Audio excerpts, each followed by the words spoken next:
So what's going on guys, Kate is here and welcome back to a brand new video. For today I will show you the top 3 best solo player builds in Albion Online. And all these different weapons and builds you'll be able to use for solo PvP, fame farming, then even ganking and much more. So if you're playing by yourself and you want to use the best overall builds for PvP and PvE that are cheap or expensive depending on your playstyle, then this is the video for you. And just before we start, I want to quickly mention that this video is sponsored by Albion Online. And in honor of the new update coming this week called Lands Awaken, I want to introduce all the new players to this game. So Albion Online is a free-to-play sandbox MMORPG game that you can play cross-platform on PC, iOS, Android, Mac and even Linux. Albion has player-driven economy where each piece of gear and item is crafted by the players. Similarly, like in New World, you are what you wear, so any player at any time can easily equip and use every single piece of armor and even weapons. Albion is a free-to-play with optional premium status, which can be bought with in-game currency or gold, which can be as well earned by playing the game. Unlike other games, premium status doesn't give you any combat benefits. It only allows people to progress faster and craft more efficiently. So if you're a new or returning player to Albion, then for sure you will want to play this game, because there are a lot of upcoming changes like massive rework of the open world,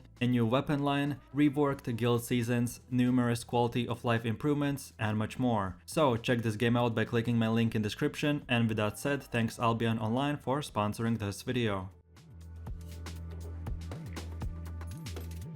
So, taking a closer look at the first solo player build, which is the one and only permafrost prism. I've been personally using this weapon for the past 2 and 3 years, and this is by far the best and most fun solo player build that I have used for every single activity in the game. Not only you can do a lot of damage, but as well teleport all around the place, and win 1v1s, do bunch of ganking in open world, as well level up your weapon very fast by fame farming and much more. So first things first, let's take a closer look at the build itself, and our weapon of choice is the permafrost prism. And then for your abilities, you want to go with the third Q, second W and third passive. Then for your helmet, you want to use the royal cowl and pick the third ability and second passive. Then for your chest armor, you want to go with the scholar's robe and pick the third ability and second passive. Then lastly for your boots, get the cleric sandals and use the third ability and third passive. Then moving over to your cape of choice, and for this build you want to use the Morgana cape. And then for your food, get the omelets and resistance potions for PvP, and for PvE use the tier 4 poison potions. So now let's move over to the gameplay, where I will show you the best way to play this build. So like I mentioned, this build is very versatile, and one of my most favorite things is that you don't have to change any spells no matter on what you are doing. So for example, you want to do solo fame farming in a dungeon, then instead of resistance potions you use tier 4 poison potions and you're good to go.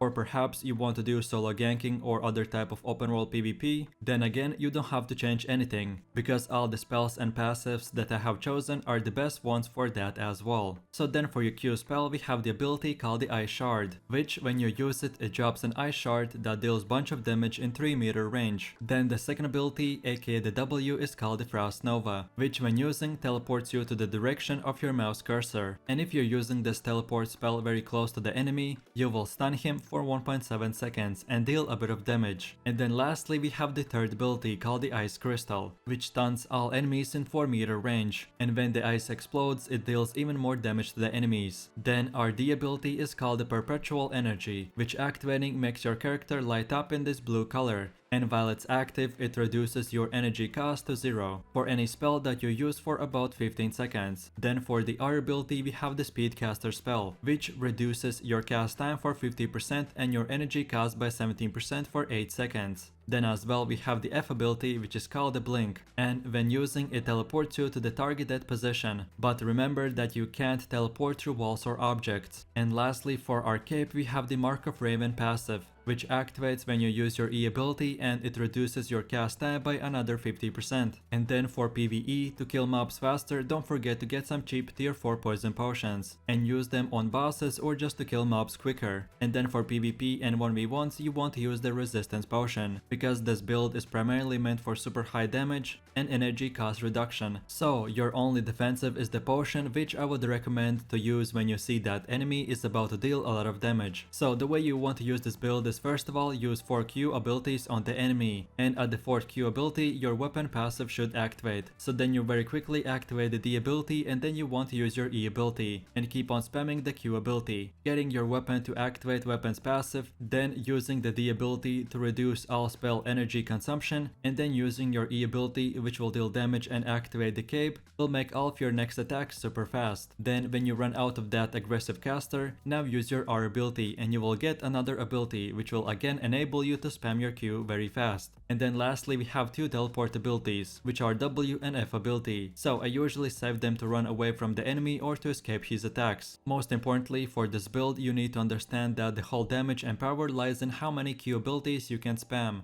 and then all the other abilities are built to support the Q spell. So now for my last and final conclusions for this build. As you can see, this permafrost prism weapon and the build itself is very high damage, and it can be used in every single activity in the game. As you have 2 teleports, you can easily catch players or run away from them, and as long as you're careful on when using the resistance potions and you remember to use your big spell combos only when your mana reduction ability is active, then you should be good to go. So if you're looking for a bit expensive build that is very fun to play and works amazing in whatever you want to do, then this is the build for you, so enjoy!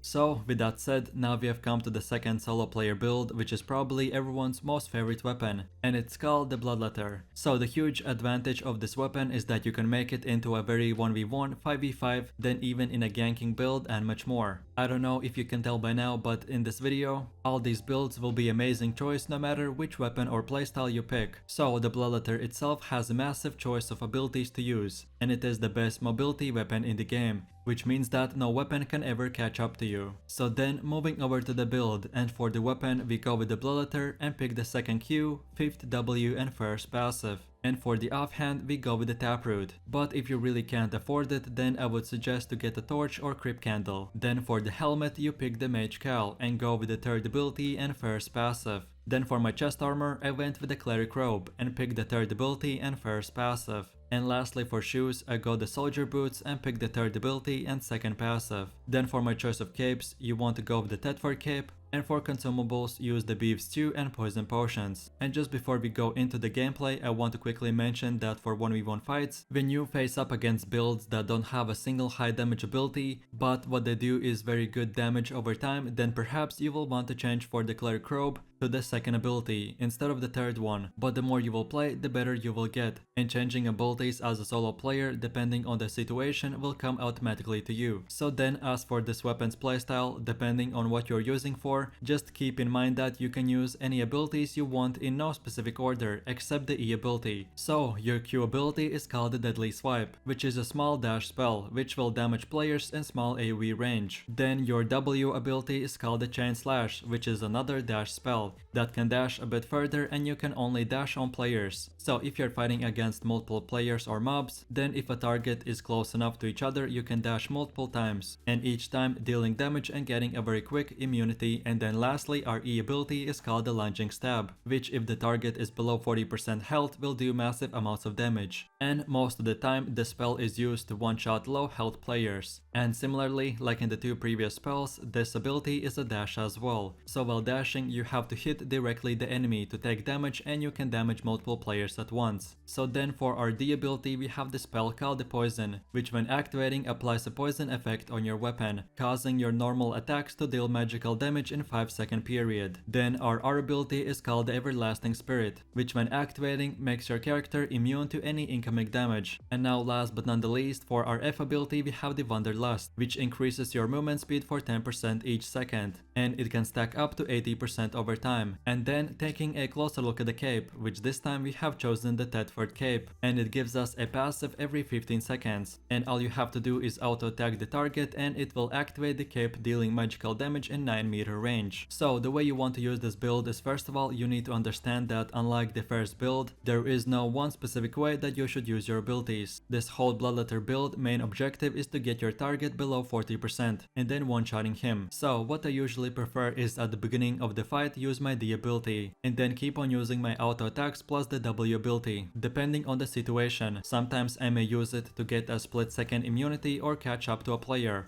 or just for extra damage. Then I save my R ability on when the enemy is about to deal a lot of damage, and to run away or towards the enemy I usually use my F ability. And then lastly, to get my target as fast to 40% health as possible, I may use a poison potion, and then at the end I use my E ability and finish off the enemy, and that's about it. So in my final conclusions for this build, this bloodletter build is very versatile and good for anything PvP or PvE related. Most importantly, you don't need high mastery or levels to unlock all the abilities, and this build itself is pretty cheap. The playstyle as well is simple and beginner friendly, so if you were looking for a weapon that you can use anywhere and doing anything, then this is the one for you, so have fun.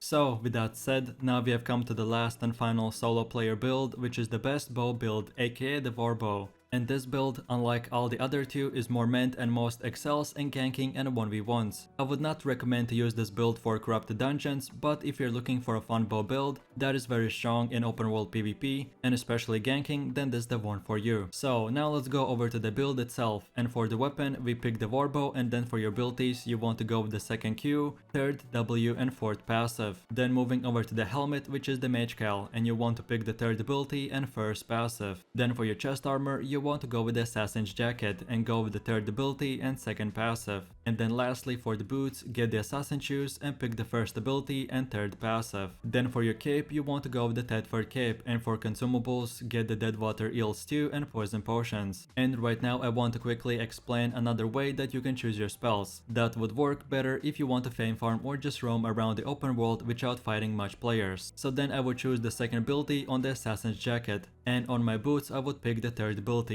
Having run on your boots is always good to have, but sometimes you need more defensives. So depending on the enemy with this build you have the option to choose from, and then the same goes with the assassin's jacket. The invisibility is good if you have to escape players or hunt them, but then if you strictly are fighting in a 1v1 or you want to do fame farming, then choosing the second ability, aka the inferno shield, will give you increased damage resistance, which can be very useful in farming and fighting good players. So depending on your playstyle or what you are specifically doing, choose one or the other ability, but I strongly encourage you to experiment, as basically this is one of the biggest reasons why you would want to play this game. So then moving over to the gameplay, and for the first Q spell we have the ability called the deadly shot, which shoots an arrow in target's direction, and it deals physical damage, and it reduces enemies' damage resistance, which can stack up to 3 times. Then the second ability is called the speed shot, which does damage and increases your movement speed for 20% and attack speed for 50%. And then for your E ability we have the magic arrow, which shoots a special arrow in target's direction, and depending on how far the target was from you when you shoot the arrow, the damage will be increased. So if the enemy was close and it took 0 seconds for the arrow to fly, then you will deal normal amount of damage. But if the arrow flew at least 1.5 seconds, then your damage will be increased on top of the base damage. So then moving over to the D ability, which I already explained in the previous build. So then for our R ability we have a spell called the ambush, which when using will make your character invisible for 8 seconds, and while you're invisible your damage will increase every 0.5 seconds for 4%,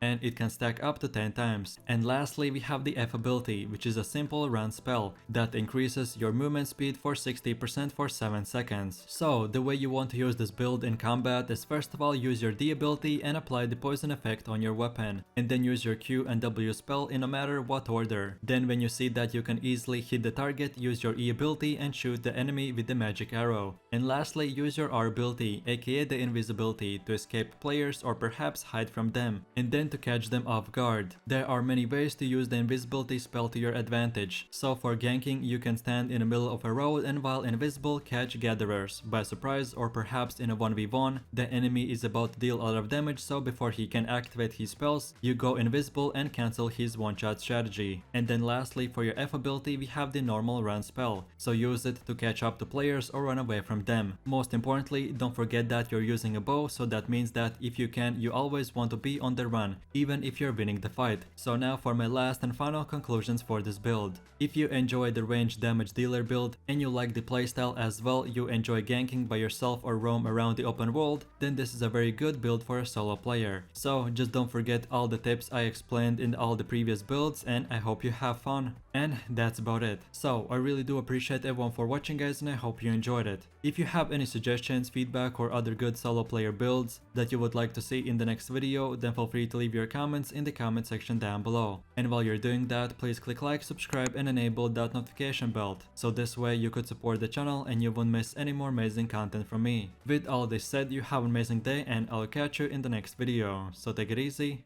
peace. Yo, I ain't here for the money, I ain't here for the fame. Though it might be nice to own a jet plane, I'ma do it all for you. Come along and see it's true, but the road